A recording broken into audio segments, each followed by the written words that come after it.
This big open grass field used to be a drive-in theater here in Cape Girardeau where up to 750 cars could fill the lot and enjoy a movie on a Saturday night.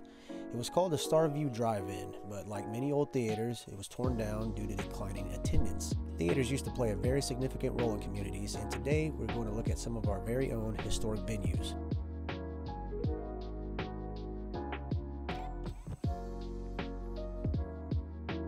Nowadays, when we want to see a movie here in Cape, we have the option of streaming it or going to Marcus Theaters and making an experience out of it. There we can sit in the recliner, eat some popcorn, and drink our favorite soda. It's the only theater here currently in Cape, but before this modern day movie experience, what was it like? Here we are on Main Street at the Lyric Theater location. In 1907, it opened up and was taken over about a month later by Dreamland Theater. But even that didn't last long, with it closing in 1920. It has primarily been used for retail ever since. The building held up to 400 seats.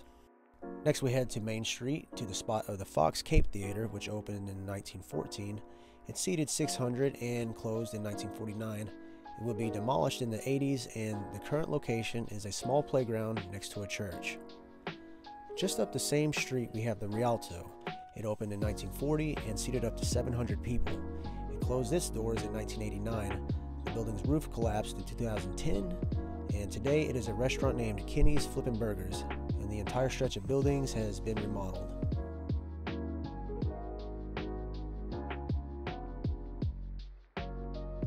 As we continue up Broadway, we're going to skip over the Broadway Theater since I did a video of it already and go directly to the Esquire. Everyone from Cape and every SEMA student knows of this old theater. There's no deception here. I mean, everyone knows exactly what it once was.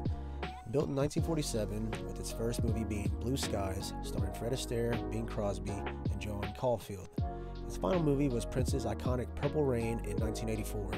It was for a brief period a gospel music theater. In 1990, the building caught on fire, and in 2005 was added to the National Register of Historic Places. Unfortunately, a trailer truck damaged the marquee 2 years later, and it would be taken down. In 2011, John Buckner made plans to renovate the theater with a huge $2.7 million project to turn it into an indie film house. For whatever reason, he abandoned the project, left town, and hasn't been seen since. He apparently had a reputation for shady business dealings. In 2018, the city approved a tax increment that included the Esquire, but that also fell through. But as you can see now, the building is currently being worked on. A new plan approved in 2022 will have it turned into office spaces, thankfully saving the building from being demolished and extending the parking lot right next to it. This theater seated 1,100 people. We head to Good Hope Street, where there is no remnants of a theater, but a further look indicates that the Orpheum Theater stood right here in 1917. It was actually built because the original theater on Good Hope Street was condemned because of its risk of fire. The Grand Theater, aka Orpheum, would be the city's first fireproof projection room. Declining attendance forced its close in 1954 and was used for retail. The building seated nearly 800. Its roof eventually collapsed and was demolished in 1993. As we venture through the plaza, we see the location of a very recent theater. Some call it Kerasotes, but I remember it as AMC. I went there twice. I remember seeing the Passion of the Christ here specifically. It had 5 screens, the most Cape Girardeau would have until the 90s. In 2011, this would close and become a place to buy tools. Way down the road on North Kings Highway is the location of the Starview Drive-In Theater, which opened in 1949, showing the movie Red River starring John Wayne and Montgomery Clift. The screen was 44 feet high and 86 feet wide. The local Lutheran churches would use the space for Easter services in the 1950s. Starview closed in 1983, and the following year would be demolished. The parking lot held capacity for 750 cars. Currently, the location is Fontainebleau Lodge and a huge empty grass field. As we hop on the other side of town, we're at our first modern theater. Cape West, operated by Wehrenberg, opened in the summer of 1997. At the time, Air Force One, Good Burger, and Hercules were playing.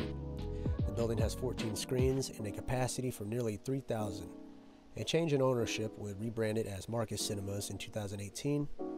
They remodeled a lot of the building by installing a restaurant bar area and adding recliner seats. Theaters used to be the heart and soul of communities. There used to be a time where you would go on every corner and see a theater or something the equivalent of. And back in the early 1900s, it wasn't just going to see a movie. It was embarking on a thrilling adventure to the world of imagination in your own city. But it didn't have to be the movies. It was sometimes a platform for local talent, events, and parties. A Saturday night in one of these buildings was an entire community event. Although these smaller venues are gone, their impact certainly remains. I would have absolutely loved to go to a drive-in theater. Like many people today, that's something I've never done. But even with that being said, I still have an amazing time seeing a movie this day and age. At a theater, that is. As long as I have the option, I'll always make sure to see it at the theater instead of streaming it at home, because that is certainly part of the magic that only cinemas can capture. So in conclusion, from 1907 to 1917, we see 3 theaters open. The first to close was the Lyric Dreamland. Fast forward to the 40s, and we see 2 new cinemas in Cape's first drive-in. In 1954, the Orpheum closes and becomes a retail store. Nearly 20 years later, Kerasotes AMC opens in the plaza. The Fox Theater is demolished 7 years later, followed by the demolition of the Starview Drive-In. In 1984, you can see Purple Rain as the Esquire's final show. The Rialto closes in 1989. The Orpheum is demolished in 1993. Cape West opens in 1997 and is changed to Marcus Cinemas in 2018. As I mentioned, I previously did a video on the Broadway Theater, and as an update, the Broadway Theater was voted to be redeveloped by Brendan Todt and his company, Todt Construction. From the days of silent films utilizing storefronts to drive-in theaters to nowadays Marcus theaters, this has been before and after.